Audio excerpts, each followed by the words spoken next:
La lecture de ce guide explicatif concernant le code de déontologie est faite dans le cadre d'une initiative personnelle de Véronique Ménard, doctorante en psychologie à l'Université du Québec à Montréal. Guide explicatif concernant le code de déontologie des psychologues du Québec. Avant-propos. Le guide explicatif, tout comme le code de déontologie, est un outil développé par des psychologues selon leur conception de l'éthique de la pratique de la psychologie dans le respect des diverses lois qui l'encadrent. Le code de déontologie, un des règlements les plus importants pour la profession, contient des obligations envers le client, le public et la profession, obligations que les psychologues conviennent de se donner et de respecter. Le code de déontologie n'est pas conçu pour soustraire le professionnel à la réflexion qu'il doit lui-même faire tout au long de sa pratique, car toute situation ne peut être prévue et la réaction appropriée codifiée. Il y a toutefois des grands principes et des règles qui s'en dégagent. Le présent guide explicatif vise donc à orienter le psychologue dans sa compréhension du nouveau code de déontologie et on y trouve, entre autres, des définitions de concepts centraux, des clarifications sur certains éléments pouvant prêter à confusion, le renvoi à des lois cadres, des applications pratiques et concrètes, des références à des textes proposant une réflexion plus approfondie sur certaines questions complexes. Finalement, il convient de rappeler que le Code de déontologie propose une série d'articles visant à couvrir toute la pratique des psychologues, peu importe leur secteur de travail. Chaque article soutient une obligation particulière qui, toutefois, ne vit pas seule. Non seulement chacune des obligations est insérée dans un chapitre ou une section bien identifiée qui lui donne son sens, mais pour être bien comprise, elle doit aussi être considérée dans le rapport qu'elle a avec les obligations voisines, tenant compte des intentions du législateur. Il en va de même pour les notes explicatives insérées sous certains articles. Chapitre 1. Dispositions générales. 1. Le présent code détermine, en application de l'article 87 du Code des professions, entre parenthèses LRQ, C-26, les devoirs et obligations dont s'acquitte tout psychologue, quel que soit le cadre ou le mode d'exercice de ses activités professionnelles ou la nature de sa relation contractuelle avec le client. Note explicative. Dans le présent code, à moins que le contexte n'indique un sens différent, on entend par client la personne, le couple, la famille, le regroupement de personnes, la communauté, l'employeur ou l'organisation qui peuvent avoir des statuts différents comme celui de demandeur de service, entre parenthèses, ou le mandant, objet de service, payeur, employeur. Le plus souvent, dans le contexte de la pratique clinique adulte privée, une seule et même personne est à la fois le demandeur de service, l'objet de service et le payeur. Mais dans nombre de situations, le demandeur de service peut différer de la personne objet de service, le payeur peut en être une troisième et on peut avoir à considérer un client employeur. Chacun de ces acteurs aura des droits qui deviennent pour le psychologue des devoirs et obligations. 1. Le droit à l'inviolabilité et l'intégrité de la personne oblige d'obtenir de celle-ci son consentement avant l'intervention, l'évaluation ou la cueillette d'informations. Ce droit s'applique à la personne objet de service, qu'elle soit demandeur ou non, payeur ou non. 2. Le droit au respect du secret professionnel. Chacun des clients en bénéficie pour les renseignements qu'il transmet, d'où l'obligation d'obtenir un consentement libre et éclairé pour divulguer les informations pertinentes. 3. L'accès au dossier professionnel. Tant la personne ayant fait l'objet de service que le demandeur de service, le payeur ou l'employeur a accès aux renseignements qui le concernent contenus au dossier du psychologue. En vertu du respect du secret professionnel, ils n'ont pas accès aux renseignements concernant les autres, à moins d'une autorisation préalable de leur part. 2. Le psychologue ne peut se soustraire, même indirectement, à une obligation ou à un devoir contenu dans le présent code. Chapitre 2. Devoirs généraux. 3. Le psychologue exerce sa profession dans le respect de la dignité et de la liberté de la personne. Note explicative. Exercice de la profession. Article 37e du Code des professions. Fournir au public des services professionnels dans lesquels sont appliqués les principes et les méthodes de la psychologie scientifique, notamment pratiquer la consultation et l'entrevue, utiliser et interpréter les tests standardisés des capacités mentales, d'aptitude et de personnalité pour fin de classification et d'évaluation psychologique et recourir à des techniques psychologiques pour fin de rééducation ou de réadaptation. Font notamment partie de l'exercice de la profession des interventions telles que le diagnostic organisationnel, la psychologie sportive, le counseling, le coaching, la consultation, la médiation et la supervision d'activités professionnelles, ainsi que l'information, la promotion de la santé et la prévention de la maladie et des accidents. Sont également considérées comme reliées à l'exercice de la profession certaines activités comme la transmission des connaissances, la formation et la recherche appliquée lorsqu'elles contribuent directement à l'exercice de la profession. Le projet de loi 50, intitulé Loi modifiant le Code des professions et d'autres dispositions législatives dans le domaine de la santé mentale et des relations humaines, propose la définition suivante du champ d'exercice de la psychologie. L'exercice de la psychologie consiste à évaluer le fonctionnement psychologique et mental, à déterminer, à recommander et à effectuer des interventions et des traitements dans le but de favoriser la santé psychologique et de rétablir la santé mentale de l'être humain en interaction avec son environnement. L'information, la promotion de la santé, la prévention du suicide, de la maladie, des accidents et des problèmes sociaux font également partie de l'exercice de la profession auprès des individus, des familles et des collectivités. Dignité. Le respect de la dignité de la personne signifie que toute personne a une valeur innée en tant qu'être humain qui n'est pas modifiée par des différences telles que la culture, la nationalité, l'origine ethnique, la couleur, la religion, le sexe, le statut marital, l'orientation sexuelle, les capacités mentales ou physiques, l'âge, le statut socio-économique ou toute autre caractéristique personnelle, condition ou statut. Dans l'exercice de sa profession, le psychologue respecte la dignité et l'autonomie de la personne en convenant de son mandat avec le client, en s'assurant du consentement de tous ses clients, en évitant de se placer en situation de conflit d'intérêts, en s'abstenant de s'immiscer dans leur vie privée à l'exception de ce que requiert l'exercice de la profession et, sauf les exceptions mentionnées au présent code, en respectant le secret professionnel. 4. Le psychologue a une conduite irréprochable envers toute personne avec laquelle il entre en relation dans l'exercice de sa profession, que ce soit sur le plan physique ou psychologique. Note explicative. Toute personne comprend les tiers, soit des personnes qui ne sont pas nécessairement clientes du psychologue, mais avec lesquelles il entre en relation dans l'exercice de sa profession. 5. Le psychologue exerce sa profession selon des principes scientifiques et professionnels généralement reconnus et de façon conforme aux règles de l'art en psychologie. Note explicative. Les lignes directrices publiées par l'Ordre des psychologues sont un indicateur de ce que sont les méthodes éprouvées sur le plan scientifique ou professionnel ou, à défaut, conformes aux règles de l'art. Elles ne sauraient toutefois constituer le seul type d'outil de référence et en tout temps, le psychologue doit se tenir au courant des meilleures pratiques qui concernent son ou ses champs d'activité. En effet, le psychologue doit, dans tous les cas, témoigner d'une démarche scientifique adaptée à la spécificité de son client, tenant compte de l'ensemble des informations disponibles. Voir l'annexe 2, la liste des lignes directrices publiées par l'Ordre ou faites en collaboration avec l'Ordre. 6. Le psychologue tient compte de l'ensemble des conséquences prévisibles que peuvent avoir sur la société ses recherches et travaux. 7. Le psychologue s'acquitte de ses obligations professionnelles avec compétence, intégrité, objectivité et modération. Le psychologue évite toute fausse représentation en ce qui a trait à sa compétence, à l'efficacité de ses propres services et de ceux généralement rendus par les membres de la profession.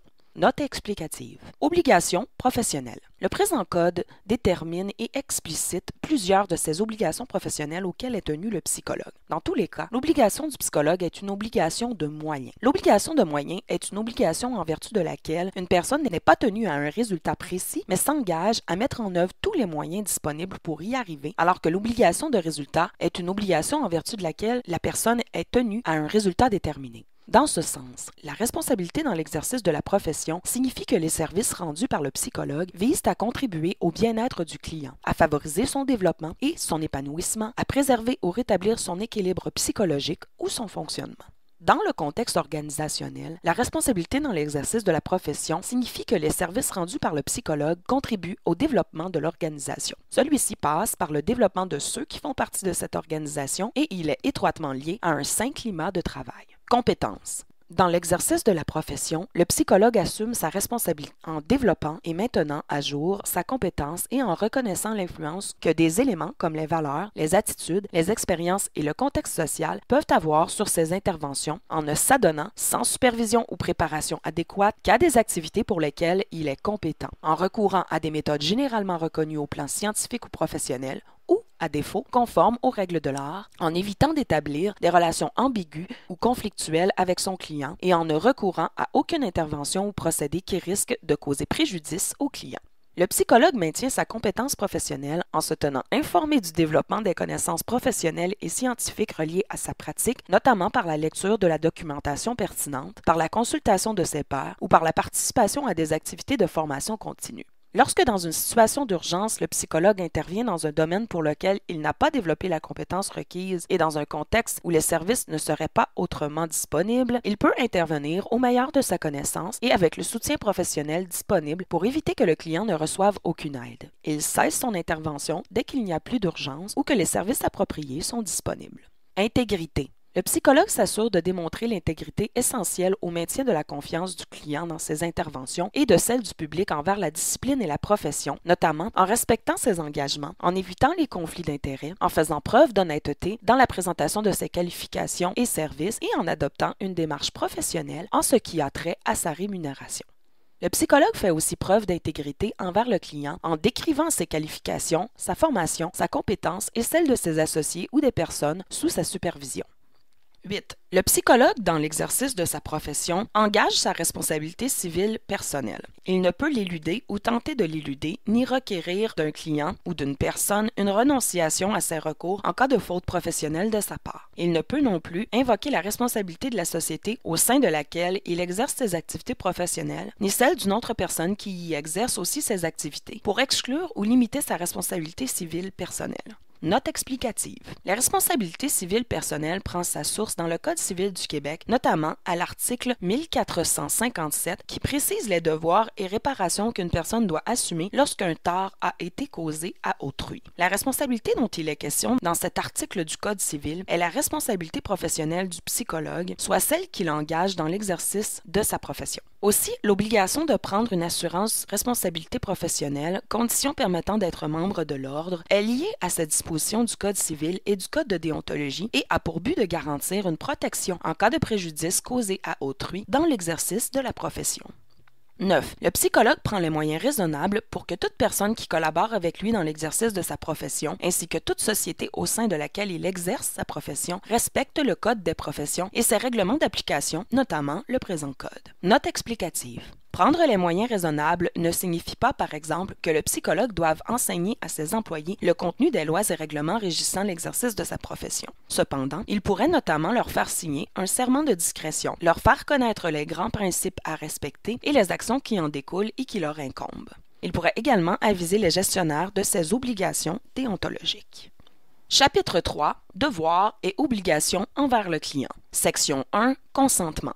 10. Avant de convenir avec un client de la prestation de services professionnels, le psychologue tient compte de la demande et des attentes du client ainsi que des limites de ses compétences et des moyens dont il dispose. Note explicative. Il prend également en considération notamment 1. Les normes de pratique et les modes d'intervention appropriés à la réalisation du mandat. 2. La présence d'un ou de plusieurs clients dans le cadre d'un même mandat et le cas échéant, l'impact possible de cette situation sur chacun d'entre eux. 3. L'expertise spécifique requise s'il y a lieu.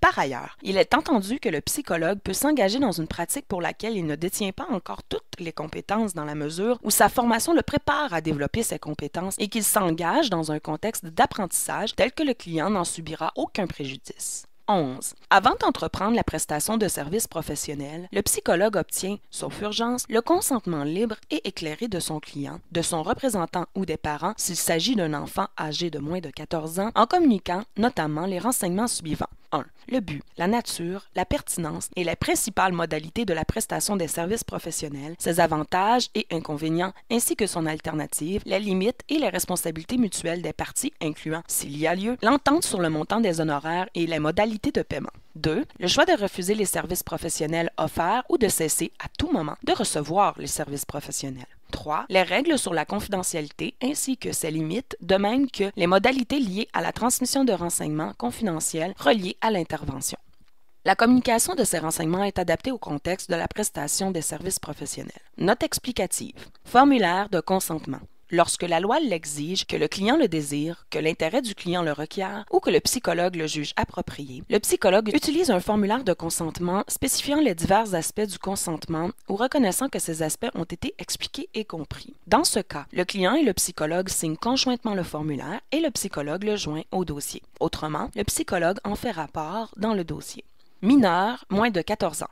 En règle générale, lorsqu'il intervient auprès d'un enfant mineur âgé de moins de 14 ans, le psychologue voit à obtenir le consentement d'un des deux parents, à moins qu'il ait des raisons de croire, entre parenthèses, contexte familial tendu, propos négatifs, que l'autre parent n'est pas au courant ou encore qu'il ne consentirait pas à la prestation des services professionnels. Ce n'est pas parce que les parents ne vivent plus ensemble qu'il y a nécessairement lieu de croire qu'il y aura mésentente relativement au consentement. En cas de doute ou quand les motifs cliniques l'exigent, le psychologue prend tous les moyens raisonnables afin d'obtenir le consentement des deux parents.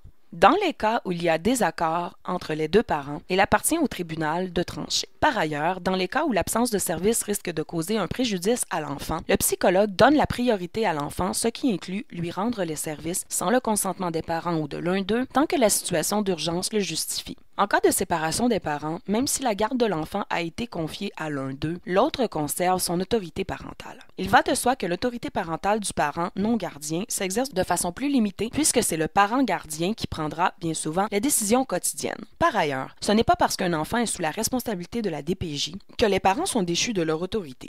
Le psychologue devra s'assurer d'obtenir, par le biais de la DPJ, le consentement des parents. Contexte et clientèle. Les informations que le psychologue transmet aux fins du consentement libre et éclairé peuvent varier en fonction du contexte de l'intervention, notamment lors d'une intervention 1. En situation de crise où la transmission des informations est conditionnelle à l'état du client. Dans le cas où l'intervention se poursuit, le psychologue prend les mesures requises pour confirmer ou rétablir un consentement libre et éclairé. 2. Auprès d'un client dont la liberté de choix est limitée ou qui consulte sous contrainte. Dans ce contexte, le psychologue peut se limiter à obtenir un consentement éclairé limité aux objectifs spécifiques de l'intervention en précisant au client les contraintes inhérentes à cette situation. Les informations que le psychologue transmet aux fins du consentement libre et éclairé peuvent également varier lors de l'intervention auprès d'une clientèle spécifique telle que le couple, la famille ou le groupe, ainsi que certaines interventions, dont en particulier l'expertise, qui peuvent impliquer certaines limites au plan de la confidentialité.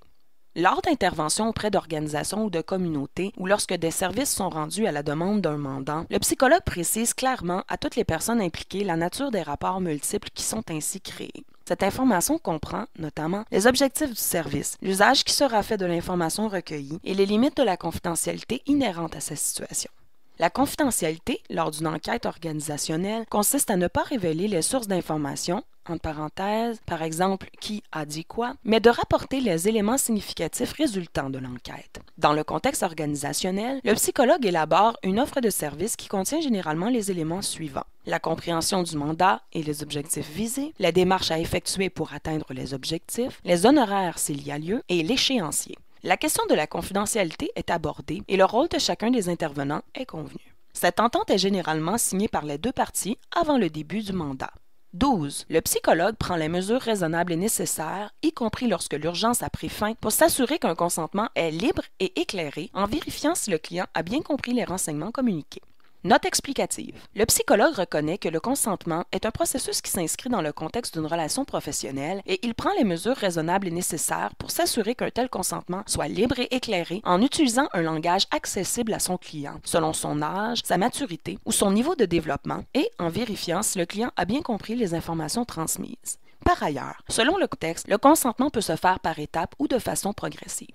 13. Le psychologue s'assure que le consentement demeure libre et éclairé pendant la durée de la relation professionnelle. Note explicative. Il est possible que les objectifs déterminés au départ changent en cours d'intervention. Ceci nécessite que le psychologue prenne les moyens pour que le client comprenne le changement d'orientation et qu'il y consente. Il est aussi possible que le client, en cours d'intervention, saisisse autrement ce qui lui a été présenté et à quoi il avait consenti au début. Ceci implique que le psychologue obtienne à nouveau le consentement du client puisque celui-ci comprendrait autrement l'intervention proposée par le psychologue. Par conséquent, le psychologue ne doit pas considérer qu'il s'est conformé une fois pour toutes à ses devoirs, eu égard au consentement libre et éclairé, parce qu'il aurait eu recours à un formulaire de consentement au service en début d'intervention. Section 2. Renseignements de nature confidentielle. 14. Le psychologue respecte la vie privée des personnes avec qui il entre en relation professionnelle, notamment en s'abstenant de recueillir des renseignements et d'explorer des aspects de la vie privée qui n'ont aucun lien avec la réalisation des services professionnels convenus avec le client. Note explicative. Certains clients ont tendance à divulguer des renseignements personnels non sollicités par le psychologue. On comprendra que cet article ne vise pas à tenir le psychologue responsable d'une telle situation. Cet article vise plutôt à empêcher que le psychologue cherche activement à explorer des aspects de la vie du client qui n'ont pas rapport avec le mandat que celui-ci lui a confié. 15. Le psychologue aux fins de préserver le secret professionnel. 1. Ne divulgue aucun renseignement sur son client à l'exception de ce qui a été autorisé formellement par le client par écrit ou verbalement s'il y a urgence ou encore si la loi l'ordonne. 2. Avise le client qui a l'intention d'autoriser la communication de renseignements confidentiels le concernant à un tiers des conséquences de cette divulgation et de ses réserves le cas échéant.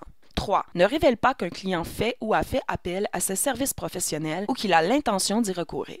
4. Ne mentionne aucun renseignement factuel susceptible de permettre d'identifier le client ou encore modifie, au besoin, certains renseignements pouvant permettre d'identifier le client lorsqu'il utilise des renseignements obtenus de celui-ci à des fins didactiques, pédagogiques ou scientifiques. 5. Obtient préalablement du client une autorisation écrite pour faire un enregistrement audio ou vidéo d'une entrevue ou d'une activité. Cette autorisation spécifie l'usage ultérieur de cet enregistrement ainsi que les modalités de révocation de cette autorisation. 6. Ne dévoile pas, sans l'autorisation, l'identité d'un client lorsqu'il consulte ou se fait superviser par un autre professionnel.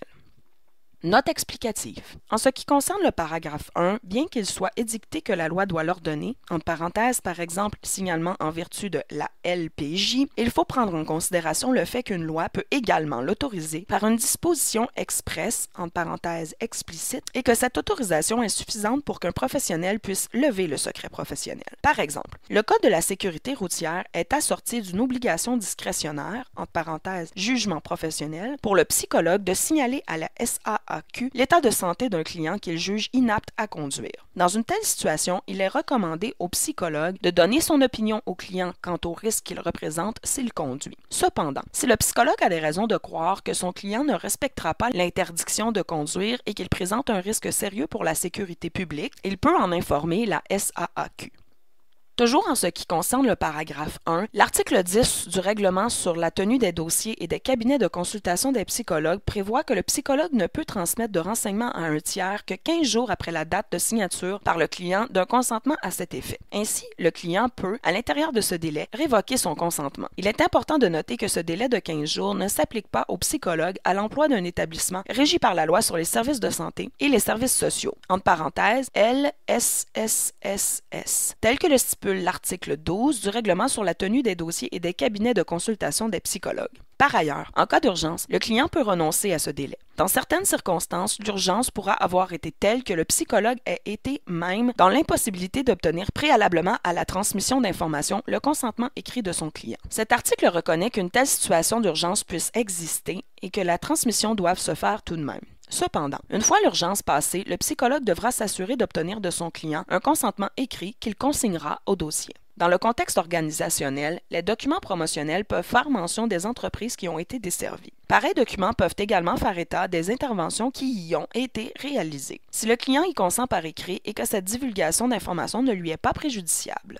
En ce qui concerne le paragraphe 5, l'autorisation écrite peut être acheminée par courriel ou par télécopie, les précautions pour assurer la confidentialité de l'information transmise ayant été prises au préalable.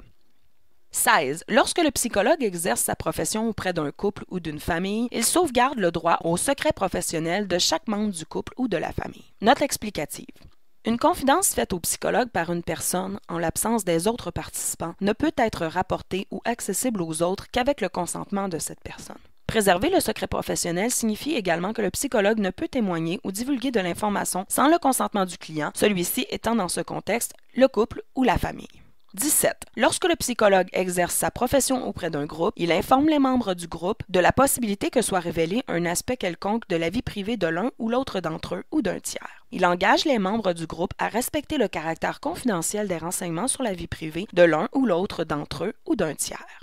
18. Le psychologue peut communiquer un renseignement protégé par le secret professionnel en vue de prévenir un acte de violence, dont un suicide, lorsqu'il a un motif raisonnable de croire qu'un danger imminent de mort ou de blessure grave menace une personne ou un groupe de personnes identifiables. Toutefois, le psychologue ne peut alors communiquer ce renseignement qu'à la ou aux personnes exposées à ce danger, à leurs représentants ou aux personnes susceptibles de leur porter secours. Le psychologue ne peut communiquer que les renseignements nécessaires aux fins poursuivies par la communication. Note explicative. Cette possibilité de divulgation d'informations est balisée par l'exercice du jugement professionnel sur la dangerosité, l'évaluation de l'imminence du danger et l'identification d'une ou des personnes à protéger. Par ailleurs, lorsque la loi de la protection de la jeunesse s'applique, lorsqu'il y a risque de compromission du développement d'un enfant, le psychologue est tenu de faire le signalement, laissant au DPJ le soin de faire enquête. 19. Le psychologue qui communique un renseignement protégé par le secret professionnel en vue de prévenir un acte de violence consigne au dossier du client concerné les éléments suivants. 1. Les motifs ou soutien de sa décision de communiquer le renseignement ainsi que les autres moyens à sa disposition qui ne lui ont pas permis de prévenir l'acte de violence. 2. Les circonstances de la communication, les renseignements qui ont été communiqués et l'identité de la ou des personnes à qui la communication a été faite. Section 3. Accessibilité et rectification des dossiers.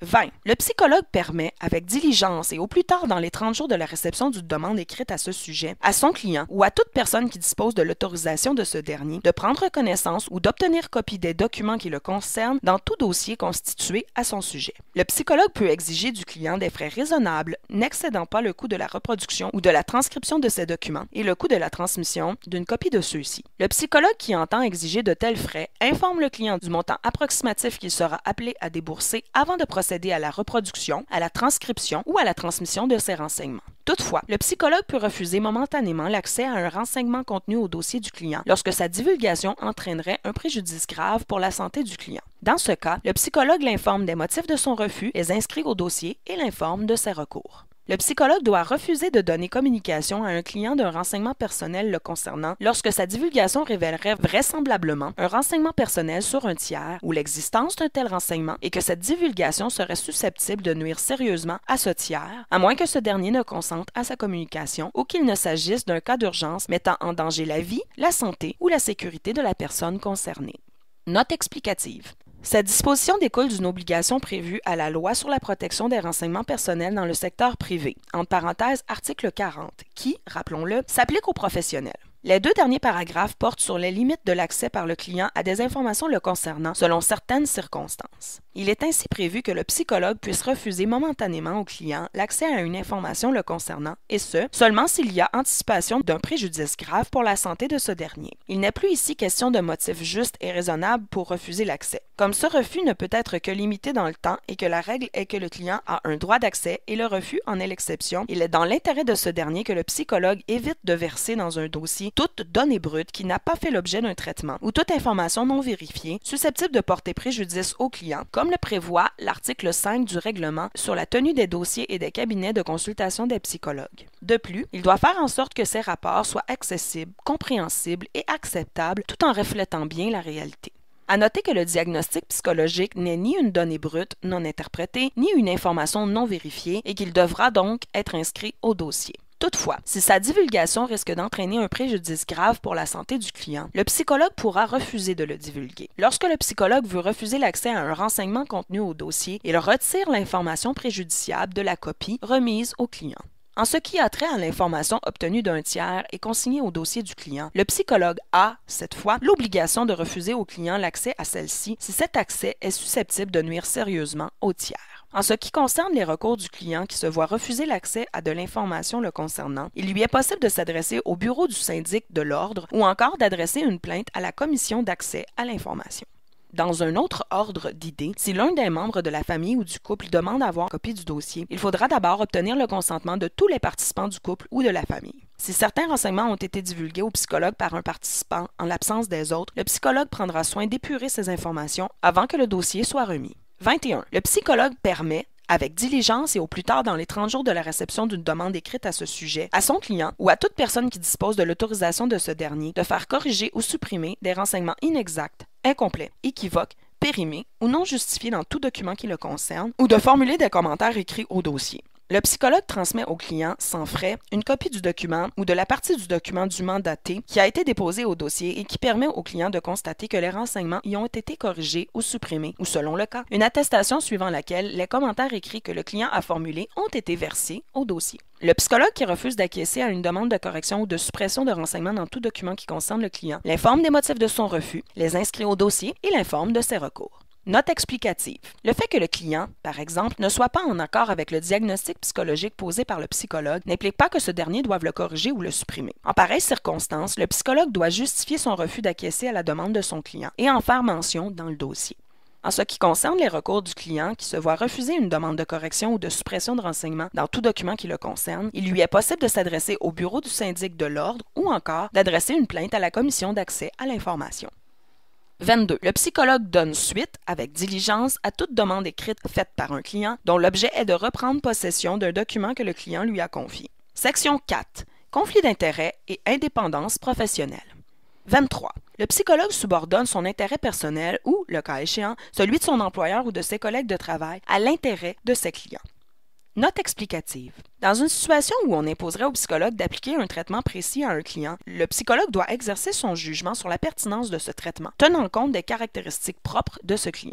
En outre, dans un contexte où le cadre de travail et l'offre de services sont déterminés par un tiers avec le psychologue à un lien d'emploi ou un lien contractuel, entre parenthèses, exemple, première, deuxième ou troisième ligne en CSSS, PAE, SAAQ, CSST, etc., et que ce tiers impose des orientations et des contraintes, notamment quant au nombre de séances, le psychologue qui rend le service doit s'assurer de rendre au client des services adaptés à ce contexte et pertinents au mandat qui lui est confié. Il ne peut s'engager auprès du client sans tenir compte des moyens dont il dispose. Agir autrement serait s'engager sur une voie préjudiciable au client. Il est entendu qu'au préalable, le psychologue voit à éclairer le client sur ce qu'il peut lui proposer en établissant, le cas échéant, la différence entre cette offre de service et les services qu'il pourrait recevoir dans un autre cadre. 24. Le psychologue évite, sauf urgence, de rendre des services professionnels à des personnes avec qui il entretient une relation susceptible de mettre en cause le caractère professionnel de sa relation ainsi que la qualité de ses services professionnels. Note explicative. Un psychologue, par exemple, pourrait intervenir ponctuellement en situation de crise auprès de l'enfant d'un de ses amis dans le cas de menaces suicidaires, d'intimidations sévères à l'école, d'un suicide dans l'entourage, d'une réaction grave à un conflit familial, à un deuil dans la famille ou à la suite d'un décès d'un autre enfant. Les situations peuvent être multiples. Dans ces cas, le psychologue ami doit agir comme référent plus que comme intervenant. Cet article n'implique pas qu'un psychologue ne puisse se servir de ses connaissances en psychologie pour expliquer à des collègues ou à des proches ce que peut vivre de façon générale un enfant ou un conjoint dans une situation similaire à celle que rapportent ses collègues ou ses proches, situation qui les inquiète. Toutefois, ce faisant, le psychologue évite de se prononcer sur la situation ou la personne en particulier ou de poser un diagnostic psychologique. 25. Le psychologue ne s'immisce pas dans les affaires personnelles de son client. Note explicative. Cet article est en lien avec le mandat que le client confie au psychologue. Il y a par ailleurs une distinction à faire entre s'immiscer et s'intéresser dans le cadre de son mandat aux affaires personnelles de son client. C'est une chose, par exemple, de lui conseiller de vendre des actions en bourse, une autre de voir avec lui ce qui le motive ou le retient de les vendre. 26. Pendant la durée de la relation professionnelle, le psychologue n'établit pas de lien d'amitié susceptible de compromettre la qualité de ses services professionnels, ni de lien amoureux ou sexuel avec un client, ne tient pas de propos abusifs à caractère sexuel, ne pose pas de gestes abusifs à caractère sexuel à l'égard d'un client. La durée de la relation professionnelle est déterminée en tenant compte notamment de la nature de la problématique et de la durée des services professionnels donnés, de la vulnérabilité du client et de la probabilité d'avoir à rendre à nouveau des services professionnels à ce client. Note explicative. Il ne faudrait pas croire que le délai de 2 ans évoqué dans l'article 4.07a de l'American Psychological Association's Code of Conduct, qui dit, en parenthèse, « Psychologists do not engage in sexual intimacies with former therapy patient or client for at least 2 years after cessation or termination of professional services », constitue une norme régissant les psychologues membres de l'Ordre des psychologues du Québec. De fait, en vertu de l'article 26, le psychologue est tenu d'exercer son jugement professionnel afin de déterminer la durée de la relation professionnelle, durée qu'il n'est pas possible d'établir dans l'absolu et qui s'allonge très souvent bien au-delà du moment où le service cesse d'être rendu. Dans certaines circonstances même, un client demeure un client à vie. 27. Le psychologue ne peut agir à titre de psychologue pour le compte d'un tiers dans un litige à l'encontre de son client. Note explicative. Par exemple, un psychologue qui voit un client en psychothérapie parce qu'il est engagé dans un processus de plainte de harcèlement auprès de son employeur ne peut devenir l'expert de l'employeur qui requerrait les services afin que le règlement de fin d'emploi de son client se fasse de la façon la plus harmonieuse possible. 28. Le psychologue ne recourt pas pour un même client à des interventions susceptibles d'affecter la qualité de ses services professionnels. Note explicative. Il s'abstient notamment de se livrer à une expertise auprès d'un client à qui il rend ou a rendu des services de nature thérapeutique, puisque cet engagement requiert de n'avoir aucun lien préalable avec le demandeur pour que cette expertise soit objective et crédible. Il y a lieu de préciser ici ce à quoi renvoie le terme expertise. Un psychologue à qui un organisme tiers, entre parenthèses comme la CSST ou l'IVAC, confie le mandat de suivre en psychothérapie un de ses prestataires et qui doit, dans le cadre de l'exercice de ce mandat, produire un rapport témoignant de l'évolution de ce dernier, n'agit pas en tant qu'expert. Il peut y avoir confusion parce que dans la forme et le fond, le rapport exigé s'apparente au rapport que produisent les experts et aussi, d'une façon plus générale, parce que le psychologue peut considérer être l'expert de son client, ayant acquis une connaissance fine des problématiques avec lesquelles celui-ci est aux prises. Dans l'exemple utilisé, le mandat du psychologue n'en est pas un d'expertise mais bien de psychothérapie. Un psychologue qui agit comme expert est plutôt appelé à donner son opinion sur une personne qu'il ne connaît pas, auprès de qui il n'est pas engagé autrement, ce qui permet que l'exercice de ce mandat se fasse avec toute la distance et l'objectivité requises.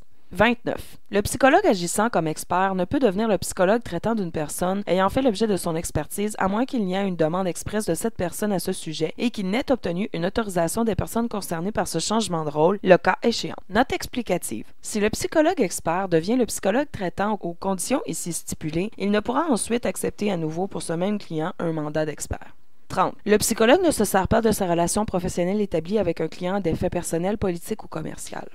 31. Le psychologue sauvegarde son indépendance professionnelle et évite toute situation où il serait en conflit d'intérêts, notamment lorsque les intérêts en présence sont tels qu'il pourrait être porté à préférer certains d'entre eux à ceux de son client ou lorsque son intégrité et sa loyauté envers celui-ci pourraient être affectées. Note explicative. La clé pour le psychologue devant juger s'il se trouve ou non en conflit d'intérêts repose sur le mandat qui lui est donné. En effet, un mandat clair permettra d'abord de préciser qui est ou qui sont ses clients, entre parenthèses mandants, objets de service, payeurs, quels sont leurs intérêts et quelles sont les modalités d'intervention les plus appropriées. Il est en effet possible que le mandat du psychologue implique qu'il soit en relation avec plus d'un type de client et qu'il ait à recourir à plus d'un type d'intervention. Pareil contexte nécessite une vigilance particulière afin d'assurer à tous les clients que leurs intérêts soient pris en compte. 32. Lorsque le psychologue constate qu'il se trouve en situation de conflit d'intérêts ou qu'il risque de s'y trouver, il définit la nature et le sens de ses obligations et de ses responsabilités, en informe son client et convient avec lui, le cas échéant, des mesures appropriées. 33. Lorsque le psychologue exerce sa profession auprès de plusieurs clients qui peuvent avoir des intérêts divergents, il leur fait part de son obligation d'impartialité et des actions spécifiques qu'il entreprendra pour rendre ses services professionnels. Si la situation devient inconciliable avec le caractère impartial de sa relation avec chaque client, il met fin à la relation professionnelle. Note explicative. Dépendamment du contexte, le psychologue mettra fin à la relation professionnelle avec un client, quelques clients ou même tous les clients impliqués, tout en veillant à limiter les préjudices. 34. À l'exception de la rémunération à laquelle il a droit, le psychologue s'abstient de recevoir, de verser ou de s'engager à verser tout avantage, ristourne ou commission reliée à l'exercice de sa profession, sauf les remerciements d'usage et les cadeaux de valeur modeste. Note explicative. Cet article interdit au psychologue, par exemple, de référer son client à une autre personne en échange d'argent ou de payer une autre personne afin d'avoir des références. Section 5. Cessation de services professionnels. 35. Le psychologue ne peut cesser de rendre des services professionnels à un client avant la fin de la réalisation de la prestation convenue, sauf pour un motif juste et raisonnable, dont, notamment, 1. La perte de la relation de confiance entre le client et le psychologue.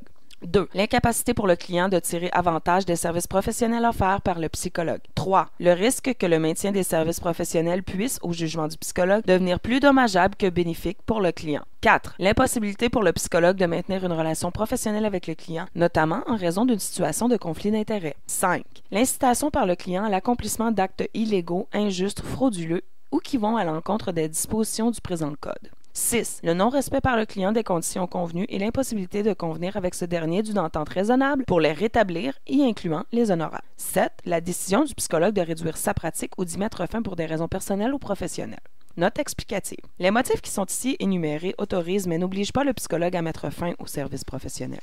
36. Le psychologue qui veut mettre fin à la relation avec son client l'en informe dans un délai raisonnable et s'assure que la cessation des services professionnels ne lui soit pas préjudiciable ou qu'elle lui cause le moins de préjudice possible. Il contribue dans la mesure nécessaire à ce que son client puisse continuer à obtenir les services professionnels requis. Note explicative. Même si les mesures spécifiques à prendre peuvent varier selon le contexte et le client, le psychologue prend notamment en considération les dispositions suivantes. 1. Dès que possible et en tenant compte de la nature du lien établi, des variables pertinentes reliées au client et de la période dont il dispose lui-même avant de cesser de rendre ses services, aviser le client de son intention afin de lui donner un délai raisonnable avant l'interruption des services. 2. Offrir au client la possibilité de le référer et lui apporter l'aide nécessaire pour trouver la ressource appropriée. Il est important de souligner qu'ici aussi le psychologue a une obligation de moyens et non de résultats, parce qu'il peut parfois être difficile de trouver quelqu'un d'autre pour aider. Section 6. Qualité des services professionnels. 37. Le psychologue s'abstient d'exercer sa profession ou de poser des actes professionnels dans la mesure où son état de santé y fait obstacle ou dans des conditions ou états susceptibles de compromettre la qualité de ses services professionnels. Note explicative. Notamment, il ne doit pas exercer sa profession alors qu'il est sous l'influence d'une substance pouvant produire l'ébriété, l'affaiblissement ou la perturbation des facultés ou l'inconscience. 38. Le psychologue n'établit un diagnostic psychologique à l'égard de son client et ne donne des avis et conseils à ce dernier que s'il possède l'information professionnelle et scientifique suffisante pour le faire. Note explicative. Le psychologue peut utiliser dans ses communications l'expression diagnostic psychologique. Cette expression se distingue du mot diagnostic, que la loi médicale réserve aux seuls médecins qui implique de prendre en compte l'axe 3 du DSM-4-TR. 39. Le psychologue développe, parfait, et tient à jour sa connaissance et habileté dans le domaine dans lequel il exerce ses activités professionnelles. 40. Le psychologue consulte un autre psychologue, un membre d'un autre ordre professionnel ou une autre personne compétente ou dirige son client vers l'une de ces personnes lorsque l'intérêt du client l'exige. 41. Le psychologue cherche à établir ou à maintenir avec son client une relation de confiance et de respect mutuel. 42. Le psychologue reconnaît le droit du client de consulter un autre psychologue, un autre professionnel ou une autre personne compétente. En aucune façon, il ne porte atteinte au libre choix exercé par le client. Note explicative. L'ajout du qualificatif « compétente » au mot « personne » signifie qu'un psychologue qui a des motifs raisonnables de croire que la dite personne pourrait ne pas être compétente, eu égard à la problématique du client, pourrait mettre en garde celui-ci ou lui faire part de ses réserves, ce qui ne constituerait pas une atteinte au libre choix du client. Les réserves du psychologue peuvent être également d'un autre ordre, entre parenthèses, motifs cliniques, par exemple, et il serait de son devoir d'éclairer son client sur ce qui semble être ses motivations à consulter quelqu'un d'autre. 43. Le psychologue fait preuve de disponibilité et de diligence à l'égard de son client. S'il ne peut répondre à la demande dans un délai qui ne risque pas d'être préjudiciable au client, il l'avise du moment où il sera disponible. Dans le cas où la situation risque de porter préjudice au client, il le réfère à une ressource appropriée. Note explicative. Le psychologue doit, avant d'accepter un mandat, évaluer ses disponibilités en regard du temps alloué pour compléter son mandat, particulièrement en expertise psycholégale et neuropsychologique où des rapports sont requis. Par ailleurs, en cas de non-disponibilité, le psychologue réfère à une ressource appropriée requise par l'état du client. 44. Le psychologue ne peut inciter quelqu'un de façon pressante et injustifiée à recourir à ses services professionnels. Note explicative. Néanmoins, il est de son devoir d'informer le client de l'importance de consulter sans justement insister pour que le client le consulte lui en particulier, si telle est sa conclusion à la suite de son évaluation, tout en laissant au client la liberté de le faire. 45. Le psychologue ne pose ni ne multiplie des actes professionnels sans raison suffisante et s'abstient de poser un acte inapproprié ou disproportionné aux besoins de son client. 46. Le psychologue appelé à effectuer une expertise 1. Informe clairement la personne qui fait l'objet de l'expertise du destinataire de son rapport d'expertise et de la manière d'en demander copie. 2. S'abstient d'obtenir de cette personne tout renseignement ou de lui faire toute interprétation ou commentaire non pertinent à l'expertise. Tout renseignement reçu n'ayant aucun rapport avec l'expertise demeure confidentiel. 3. Limite son rapport ou ses recommandations et, s'il y a lieu, sa déposition devant le tribunal aux seuls éléments pertinents de l'expertise. Note explicative. Il est à noter que lorsque le psychologue rédige un rapport à l'intention d'un tiers, notamment dans le cadre du suivi psychothérapeutique d'un de ses prestataires, le psychologue doit respecter les obligations ici décrites, bien que cela ne se fasse pas dans le cadre d'une expertise à proprement parler, en y apportant les ajustements nécessaires. Section 7. Utilisation du matériel psychologique. 47. En ce qui concerne l'utilisation, l'administration, la correction et l'interprétation des tests psychologiques, ainsi que la publication de tests et l'information que doivent contenir les manuels et documents s'y rattachant, le psychologue respecte les principes scientifiques et professionnels généralement reconnus dans ce domaine de la psychologie. Note explicative. Notamment ceux énumérés dans le manuel de l'American Psychological Association publié en français par l'Institut de recherche psychologique sous le titre de Normes de pratique du testing en psychologie et en éducation. 48. Le psychologue reconnaît les limites inhérentes aux instruments de mesure qu'il utilise et interprète le matériel psychométrique avec prudence, notamment en tenant compte 1. Des caractéristiques spécifiques des tests ou du client qui peuvent interférer avec son jugement ou affecter la validité de son interprétation. 2. Du contexte de l'intervention. 3. De facteurs qui pourraient affecter la validité des instruments de mesure et nécessiter des modifications quant à l'administration des tests ou à la pondération des normes. Note explicative. Des facteurs tels que le sexe, l'âge, l'origine ethnique, la langue, la scolarité, la religion ou l'orientation sexuelle peuvent affecter la validité des instruments de mesure et nécessiter des ajustements au niveau de l'administration des tests ou de la pondération des normes. Lorsque de tels ajustements sont faits, le psychologue doit en faire mention dans son rapport d'évaluation en prenant soin de préciser la procédure utilisée, d'en justifier la pertinence et de relativiser les résultats obtenus. puisque ces ajustements peuvent eux-mêmes en affecter la validité. Dans toutes les situations, le psychologue met en place les conditions permettant d'obtenir les résultats attendus. S'il est, par exemple, question de statuer sur le retard mental, il faut s'assurer d'obtenir le potentiel réel du client en matière de QI. Si le client, parce qu'il serait agité, décompensé ou privé de sa médication, donne un rendement correspondant au profil du retard mental, il en découlerait des conséquences importantes et préjudiciables. L'important est de se lier au mandat. Dans ce même exemple, ce serait différent s'il s'agit de voir comment la performance d'un enfant atteint d'un TDAH peut être affectée par le fait qu'il interrompe sa médication. Il est possible de trouver des précisions liées aux obligations stipulées par cet article dans les lignes directrices produites par l'Ordre en regard de certains champs d'expertise.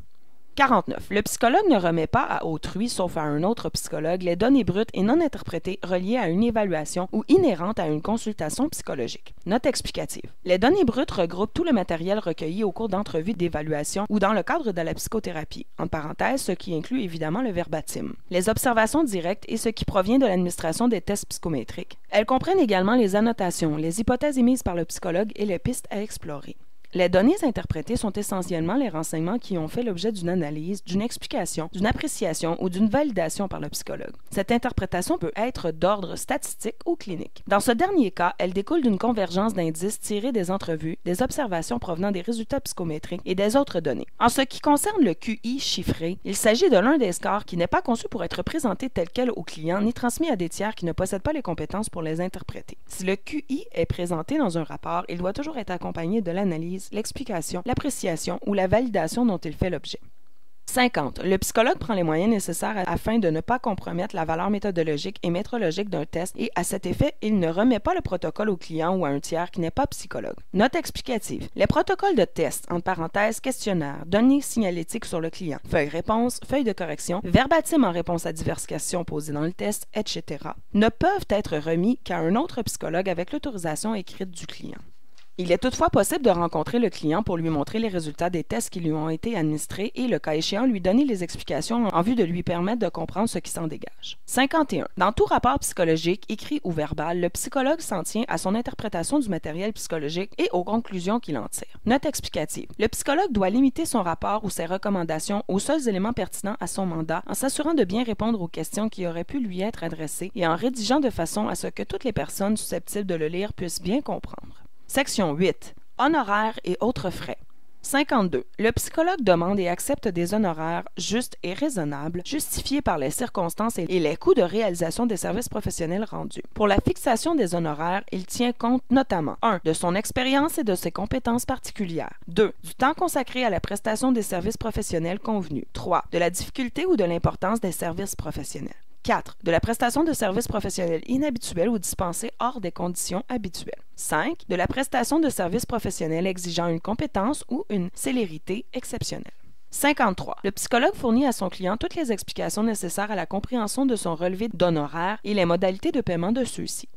Note explicative. Il arrive en psychologie organisationnelle que le psychologue offre ses services à forfait, comme c'est le cas par exemple des services liés à l'évaluation du potentiel administratif ou à la transition de carrière. Ce forfait est fixé en début de mandat et quel que soit le temps réel utilisé pour la réalisation du mandat, le forfait demeure le même. Dans certains contextes, notamment en expertise psycholégale, neuropsychologique ou lors d'une demande d'évaluation pour dérogation scolaire, proposer pareil forfait ou montant global peut empêcher le client de vérifier si les honoraires sont justes et raisonnables. Il est recommandé alors de ventiler le montant total en précisant le taux horaire et le nombre d'heures requises à l'exécution des différentes tâches qu'implique le mandat. 54. Le psychologue peut, par entente écrite avec son client, 1. Exiger une avance pour couvrir le paiement des dépenses nécessaires à l'exécution des services professionnels requis. 2. Exiger un paiement partiel dans le cas où il agit comme consultant auprès d'un client dans le cadre d'un contrat à long terme. 3. Exiger des frais administratifs pour un rendez-vous manqué par le client selon les conditions préalablement convenues, ces frais ne pouvant dépasser le montant des honoraires perdus. Et 4. Sous réserve de la loi, exiger des honoraires complémentaires à se rembourser par un tiers. Note explicative. Le présent code permet, si une entente écrite le prévoit expressément, de demander le paiement complet des séances manquées à titre de frais administratifs, cela en tenant compte de considérations financières, entre parenthèses, par exemple, l'engagement du psychologue à son client certaines plages horaires hebdomadaires fixes, et clinique. Si le reçu fourni par le psychologue a pour objet le paiement d'une séance manquée, le libellé de ce reçu devrait en faire état expressément. Le psychologue devrait aviser son client de cette modalité en début de mandat et le prévoir dans son entente écrite. 55. Le psychologue ne fournit pas un reçu ou autre document indiquant d'une manière fausse que des services professionnels ont été ou seront rendus. Note explicative. Il arrive que les clients aient besoin de plus d'un reçu pour un même service pour obtenir un remboursement de l'assurance et pour obtenir une déduction sur leur déclaration de revenus. Dans ces cas, il faut éviter de fournir deux reçus identiques sans préciser que l'un est la copie de l'autre. Si un enfant reçoit des services qui sont payés par ses parents, il est important que le reçu l'indique clairement. 56. Le psychologue ne peut recevoir des intérêts sur ses comptes qu'après en avoir dûment avisé par écrit son client. Les intérêts exigés sont au taux convenu ou, à défaut, au taux légal. Note explicative. Le taux convenu devrait être un taux raisonnable et il ne saurait être, par exemple, un taux usuraire. 57. Avant de recourir à des procédures judiciaires, le psychologue épuise les autres moyens dont il dispose pour obtenir le paiement de ses honoraires et de ses autres frais. Note explicative. L'étalement du paiement en plusieurs versements ou le report du paiement à une date ultérieure sont des exemples des autres moyens dont le psychologue peut disposer. Chapitre 4. Devoirs et obligations envers le public.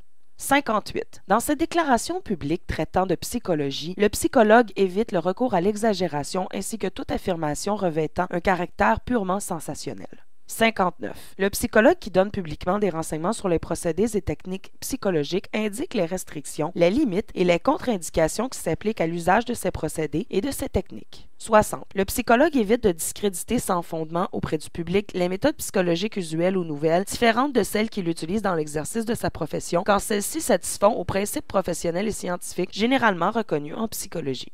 61. Dans toute activité de consultation professionnelle s'adressant au public, le psychologue prend soin de souligner la valeur relative des renseignements ou conseils donnés à cette occasion. Note explicative.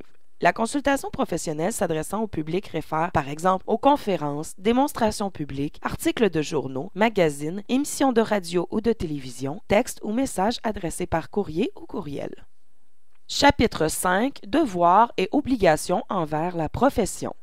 62. Dans la mesure de ses ressources, de ses qualifications et de son expérience, le psychologue cherche à promouvoir le développement et la crédibilité de la profession. Note explicative. Il peut notamment contribuer au développement de sa profession par l'échange de ses connaissances et de son expérience avec ses collègues et des étudiants et par sa participation aux cours et aux stages de formation continue, par des conférences publiques, des prestations médiatiques. 63. Le psychologue n'intimide pas ou n'entrave pas de quelque façon que ce soit un représentant de l'Ordre des psychologues du Québec agissant dans l'exercice des fonctions qui lui sont conférées par le Code des professions et ses règlements d'application. 64. Le psychologue reconnaît la responsabilité de l'Ordre d'assurer la protection du public et la pratique de l'exercice de la profession par des professionnels compétents. Il collabore notamment en 1. Informant l'Ordre qu'un candidat ne respecte pas les conditions d'admission et d'inscription au tableau des membres de l'Ordre. 2. Informant l'Ordre du fait qu'une personne usurpe le titre de psychologue ou permet de laisser croire qu'elle utilise ce titre alors qu'elle ne le devrait pas. 3. Répondant dans les plus brefs délais à toute demande verbale ou écrite provenant du secrétaire de l'Ordre, d'un syndic, d'un membre du comité de révision ou du comité d'inspection professionnelle, d'un enquêteur, d'un expert ou d'un inspecteur de ce comité. Note explicative. Il y a lieu de comprendre ici qu'en vertu du mandat de protection du public qui revient à l'Ordre, celui-ci engage ses membres à y contribuer et les signalements que les psychologues seraient appelés à faire en conséquence doivent être considérés comme des gestes de protection envers le public et non comme des gestes de délation envers des collègues ou autres. En pareil contexte, il peut arriver que les psychologues se sentent en conflit d'intérêts, mais leur devoir premier est de protéger le public, non pas leurs collègues. 65. Le psychologue qui est informé d'une enquête sur sa conduite ou sur sa compétence professionnelle ou d'une plainte à son endroit ne communique pas avec une personne qui a demandé la tenue d'une enquête sans la permission écrite et préalable du syndic de l'Ordre. Il ne cherche jamais à intimider ou à exercer ou à menacer d'exercer contre une personne des représailles pour le motif que cette personne a participé ou collaboré ou entend participer ou collaborer à une telle enquête ou plainte ou qu'elle dénonce ou entend dénoncer un comportement contraire aux dispositions du présent code. 66. Dans l'exercice de sa profession, le psychologue voit à préserver son autonomie professionnelle et reconnaît qu'il n'est pas tenu d'accomplir une tâche contraire à sa conscience professionnelle ou aux principes régissant l'exercice de sa profession, notamment en informant l'Ordre des pressions qu'il subit et qui sont de nature à nuire à l'exercice de sa profession. Note explicative. Il faut préciser que l'Ordre n'a de pouvoir que sur ses membres et les représentations qu'il ferait pour donner suite à l'information reçue visent à soutenir le psychologue dans son exercice professionnel et à expliquer ou à confirmer que ce dernier ne peut donner suite à des directives allant à l'encontre de ses obligations professionnelles. Il est légitime de croire, ce faisant, que l'Ordre exercera une pression morale suffisante pour que se corrige cette situation. D'autre part, il est important de distinguer ceci des décisions administratives ou organisationnelles que pourrait prendre un employeur compte tenu de son droit de gérance. Et, dans ce contexte, ce n'est pas parce que le psychologue ne serait pas en accord avec les orientations retenues que celles-ci iraient nécessairement à l'encontre de l'éthique ou de la déontologie. 67. Lorsqu'un psychologue apprend, hors du cadre d'une relation confidentielle avec un client, qu'un autre psychologue ne ferait pas preuve de compétence dans l'exercice de sa profession, serait inapte à exercer ou dérogerait aux dispositions du présent code et qu'il a des motifs raisonnables de croire que ce renseignement est valable, il en informe l'Ordre. Quand ce renseignement lui est transmis, dans le contexte de l'exercice de sa profession, il ne dévoile ce renseignement qu'avec l'autorisation explicite du client. Note explicative. Nous attirons votre attention sur la nécessité d'obtenir l'autorisation écrite du client à dévoiler un renseignement obtenu dans le contexte de l'exercice de la profession. Cette disposition étant essentielle au maintien de l'alliance de travail. 68. Le psychologue fait preuve de collaboration avec ses collègues et ne surprend pas la bonne foi d'un collègue ou ne fait pas preuve envers lui d'un abus de confiance ou de procédés déloyaux. Note explicative. Notamment, il ne doit pas s'attribuer le mérite de travaux qui revient à un collègue. 69. Le psychologue respecte tout engagement qu'il a conclu avec le bureau, le comité administratif, le secrétaire de l'ordre, un syndic ou le comité d'inspection professionnelle. Chapitre 6. Recherche. 70. Avant d'entreprendre une recherche impliquant des personnes, le psychologue obtient l'approbation du projet par un comité d'éthique de la recherche qui respecte les normes en vigueur, notamment dans sa disposition et dans ses modalités de fonctionnement. En l'absence d'un tel comité, il s'assure que le projet est conforme aux normes généralement reconnues en éthique de la recherche. Toutefois, dans le cas d'une recherche entreprise dans un établissement au sens de la loi sur les services de santé et des services sociaux, entre parenthèses LRQC, S-4.2. Le psychologue obtient l'approbation du projet par le comité d'éthique de la recherche institué par le ministre de la Santé et des Services sociaux ou par tout autre comité d'éthique de la recherche qui respecte les normes en vigueur, notamment dans sa composition et dans ses modalités de fonctionnement. Le psychologue s'assure que tous ceux qui collaborent avec lui à la recherche sont informés de ses obligations déontologiques et partagent son souci du respect de la dignité humaine des participants. Le psychologue ne cache pas sciemment les résultats négatifs d'une recherche à laquelle il a participé. Note explicative. Lorsque la recherche implique des sujets humains, mineurs ou inaptes, le psychologue doit respecter les obligations prévues à l'article 21 du Code civil du Québec qui se lit comme suit. Article 21. Un mineur ou un majeur inapte ne peut être soumis à une expérimentation qui comporte un risque sérieux pour sa santé ou à laquelle il s'oppose alors qu'il en comprend la nature et les conséquences. Il ne peut, en outre, être soumis à une expérimentation qu'à la condition que celle-ci laisse espérer, si elle ne vise que lui, un bienfait pour sa santé ou, si elle vise un groupe, des résultats qui seraient bénéfiques aux personnes possédant les mêmes caractéristiques d'âge, de maladie ou de handicap que les membres du groupe. Une telle expérimentation doit s'inscrire dans un projet de recherche approuvé et suivi par un comité d'éthique. Les comités d'éthique compétents sont institués par le ministre de la Santé et des Services sociaux ou désignés par lui parmi les comités d'éthique de la recherche existants. Le ministre en définit la composition et les conditions de fonctionnement qui sont publiées à la Gazette officielle du Québec. Le consentement à l'expérimentation est donné pour le mineur par le titulaire de l'autorité parentale ou le tuteur et pour le majeur inapte par le mandataire, le tuteur ou le curateur. Lorsque l'inaptitude du majeur est subite et que l'expérimentation, dans la mesure où elle doit être effectuée rapidement après l'apparition de l'état qui y donne lieu, ne permet pas d'attribuer au majeur un représentant légal en temps utile, le consentement est donné par la personne habilitée à consentir aux soins requis par le majeur. Il appartient au comité d'éthique compétent de déterminer, lors de l'examen d'un projet de recherche, si l'expérimentation remplit une telle condition. Ne constituent pas des expérimentations les soins qui, selon le comité d'éthique, sont des soins innovateurs requis par l'état de santé de la personne qui y est soumise. 71. Le psychologue, vis-à-vis des participants à la recherche ou de leur représentant légal, s'assure 1. Que chaque participant ou le cas échéant son représentant légal a reçu des explications pertinentes sur la nature de la recherche, son but, ses objectifs, les avantages que lui procurerait la prestation de services professionnels usuels s'il y a lieu, ainsi que les risques importants, particuliers ou inhabituels que représente cette recherche et tout autre aspect susceptible de l'aider à prendre la décision de participer. 2. Qu'un consentement libre et éclairé par écrit est obtenu du participant, ou le cas échéant, de son représentant légal avant le début de sa participation à la recherche et lors de tout changement significatif apporté à la recherche en cours. 3. Que le participant ou le cas échéant son représentant légal est informé que son consentement est révocable en tout temps, verbalement. 72. Le psychologue fait preuve d'honnêteté et de franchise dans sa relation avec les participants. Lorsque la méthodologie exige que certains aspects de la recherche ne soient pas immédiatement dévoilés aux participants, le psychologue, dès que leur participation est terminée, explique les raisons aux participants et leur fournit toutes les autres informations pertinentes à la recherche qui n'ont pas été dévoilées. 73. Le psychologue refuse de collaborer à toute recherche dont les risques au bien-être physique ou psychologique des participants lui semblent hors de proportion par rapport aux avantages potentiels qu'ils peuvent en retirer ou aux avantages que leur procurerait la prestation de services professionnels usuels, le cas échéant. 74. Le psychologue qui entreprend ou participe à une recherche déclare au comité d'éthique de la recherche, le cas échéant, ses intérêts et dévoile tout conflit d'intérêts réel, apparent ou éventuel. Dans le cadre d'une recherche, le psychologue n'adhère à aucune entente ni n'accepte ou n'accorde un dédommagement qui mettrait en cause son indépendance professionnelle. Chapitre 7. Publicité. 75. Le psychologue s'abstient de participer en tant que psychologue à toute forme de publicité recommandant au public l'achat ou l'utilisation d'un produit ou d'un service qui n'est pas relié au domaine de la psychologie. Note explicative. Ci implique qu'il ne peut participer à une publicité alors que sa notoriété est telle qu'on le reconnaîtrait comme psychologue. 76. Le psychologue qui participe à la distribution commerciale d'instruments, de volumes ou d'autres produits concernant la psychologie appuie toute affirmation touchant l'opération, les avantages et le rendement de ces produits sur des preuves professionnellement et scientifiquement reconnues en psychologie.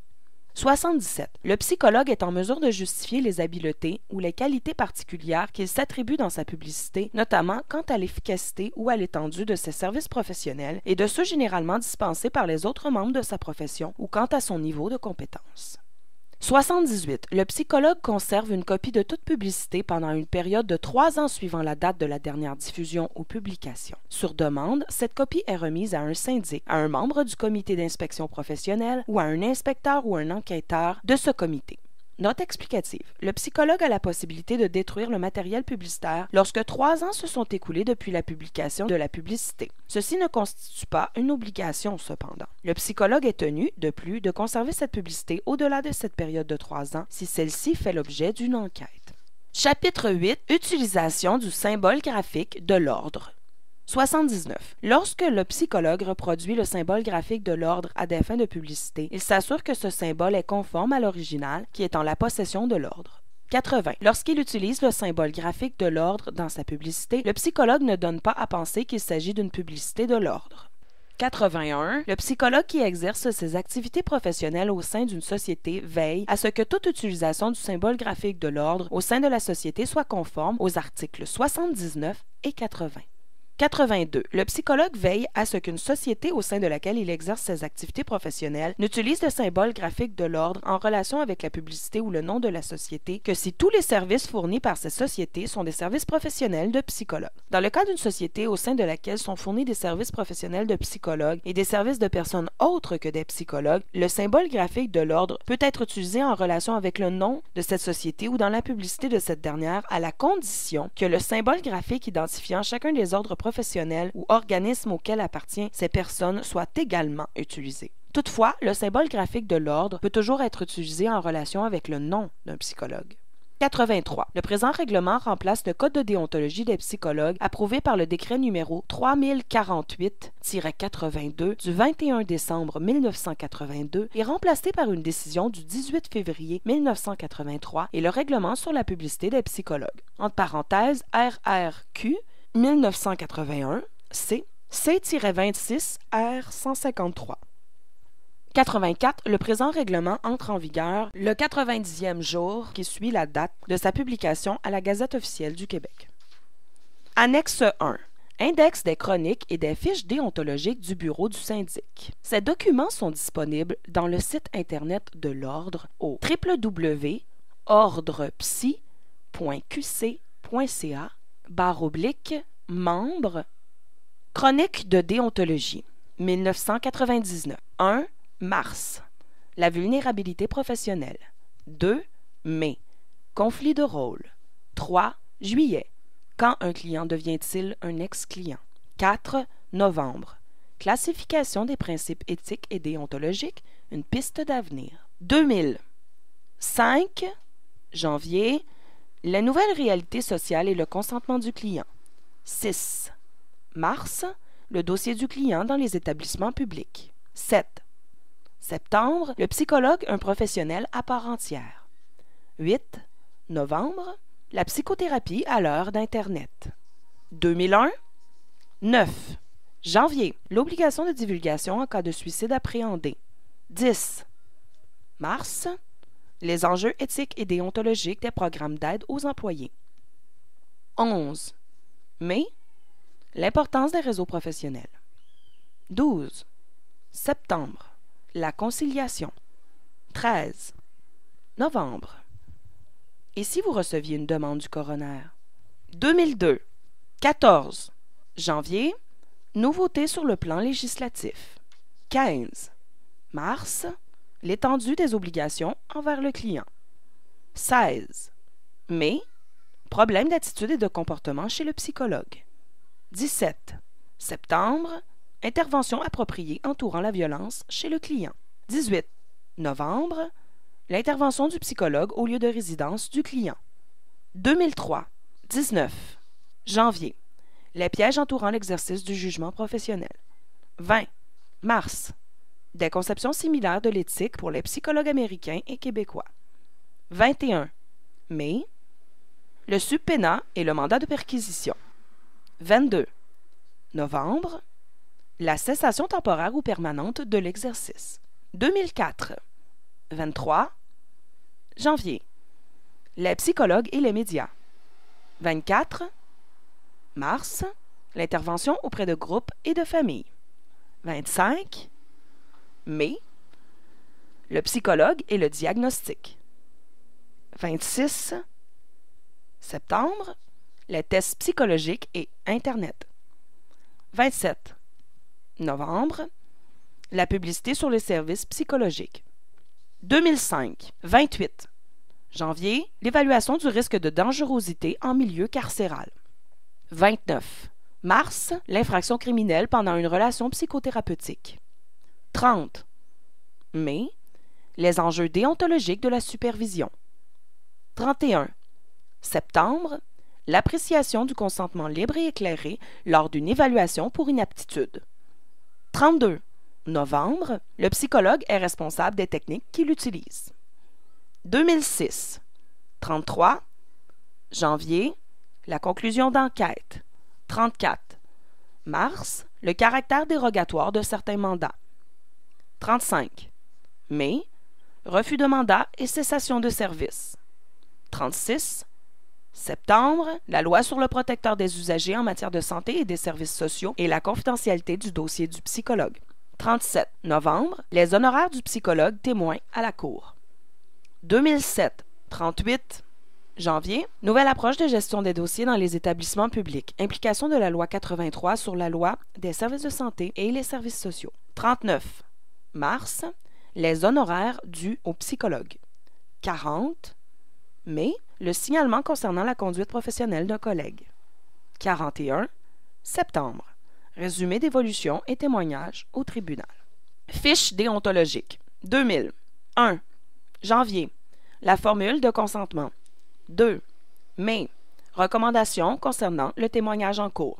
3. Septembre, les tests et leur usage. 4. Novembre, les honoraires. 2001. 5. Janvier, données brutes et dossiers du client. 6. Mai, la publicité des services psychologiques. 7. Septembre, le secret professionnel et le signalement à la direction de la protection de la jeunesse. 8. Novembre, le dossier du client. 2002. 9. Janvier, l'intervention en situation interculturelle. 10. Mai, éléments de clarification en ce qui a trait à l'inconduite sexuelle. 11. Juillet, jurisprudence en matière disciplinaire pour l'année 2001-2002. 12. Septembre, l'expertise psycholégale, partie 1. 13. Novembre, l'expertise psycholégale, partie 2. 2003.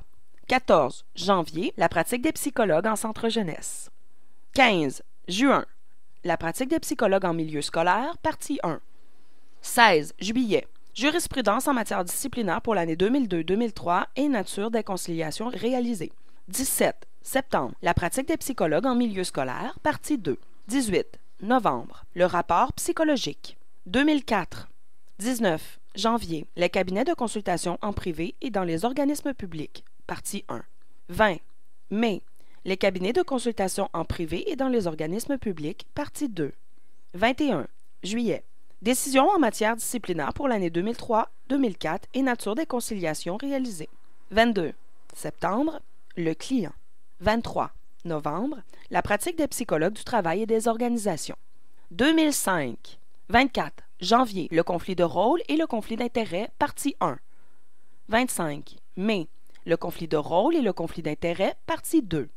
26 juillet, décision en matière disciplinaire pour l'année 2004-2005 et nature des conciliations réalisées. 27 septembre, le psychologue et le syndic de l'obligation de collaborer. 28 novembre, l'intervention dans le cadre de programmes d'aide aux employés, partie 1. 2006. 29 janvier, l'intervention dans le cadre de programmes d'aide aux employés, partie 2. 30 mai, le nouveau code de déontologie des psychologues. 31 juillet, décision en matière disciplinaire pour l'année 2005-2006 et nature des conciliations réalisées. 32 septembre, les interventions non conventionnelles. 33 novembre, le signalement au DPJ et les demandes d'informations provenant des intervenants autorisés. 2007. 34 janvier, l'intervention psychologique à distance. 35 mai, les interventions dans un contexte de multidisciplinarité ou d'interdisciplinarité. 36 juillet, les décisions en matière disciplinaire pour l'année 2006-2007 et nature des conciliations réalisées. 37 septembre, Code de la sécurité routière et pratiques professionnelles. 38 novembre, la pratique des psychologues en milieu correctionnel fédéral. Texte A. Novembre 1999, TPS TVQ, importante modification à la loi. B. Septembre 2002, précision sur le consentement des parents à l'évaluation. Annexe 2, liste des cadres et guides de pratique et des lignes directrices approuvées par l'Ordre des psychologues du Québec. Ces documents sont disponibles dans le site Internet de l'Ordre au www.ordrepsy.qc.ca/membres au pluriel. Le rôle du psychologue en psychogériatrie, 1993. Le rôle du psychologue en CHSLD, 1997. Le cadre de pratique des psychologues exerçant en première ligne, 2005. Le cadre de pratique des psychologues exerçant en milieu scolaire, 2007. Guide de pratique en matière d'évaluation psychosociale pour l'adoption internationale, 1991. Ligne directrice pour l'expertise en matière de garde d'enfants et des droits d'accès, 2006. Le trouble de déficit de l'attention, hyperactivité et l'usage des stimulants du système nerveux central. Ligne directrice du Collège des médecins du Québec et de l'Ordre des psychologues du Québec, 2001 et 2006. La tenue de dossier, guide explicatif, 2006. Ligne directrice pour l'évaluation du retard mental, 2007. Ligne directrice pour l'évaluation d'un enfant en vue d'une demande de dérogation à l'âge d'admission à l'école, 2006. Annexe 3. Chroniques et autres textes de la Direction de la qualité et du développement de la pratique. Ces chroniques sont disponibles dans le site Internet de l'Ordre au www.ordrepsy.qc.ca/membres au pluriel. 2004, novembre, évaluation pour adoption, mise au point. 2005, mai, les outils et la compétence. Novembre, les données probantes, sciences et dogmatisme. 2006, mars, l'expertise en matière de garde d'enfants. Mai, l'utilisation de tests normalisés sur des populations autres. Septembre, l'expertise des psychologues en contexte légal. 2007, janvier, les données probantes en psychothérapie. Pour qui, pourquoi. Mars, divulgation du QI, éviter le préjudice. Septembre, l'utilisation des tests. Novembre, dérogation scolaire, évaluation dans la langue de scolarisation. 2008, janvier, du soutien à la pratique des psychologues. Mars, la psychothérapie, recherche et pratique. Mai, les ingrédients d'une supervision réussie. Juillet, les rapports avec les tiers, nouvelles balises déontologiques. Ce livre audio fut réalisé dans le cadre d'une initiative personnelle de Véronique Ménard, doctorante en psychologie à l'Université du Québec à Montréal. Le document original, nommé Guide explicatif concernant le Code de déontologie des psychologues du Québec, est disponible sur le site Internet de l'Ordre des psychologues au www.ordrepsy.qc.ca. L'Ordre des psychologues du Québec est l'auteur du document original dont il vous a été fait la lecture dans le présent fichier audio. Pour plus d'informations, visitez le www.psychopartage.com.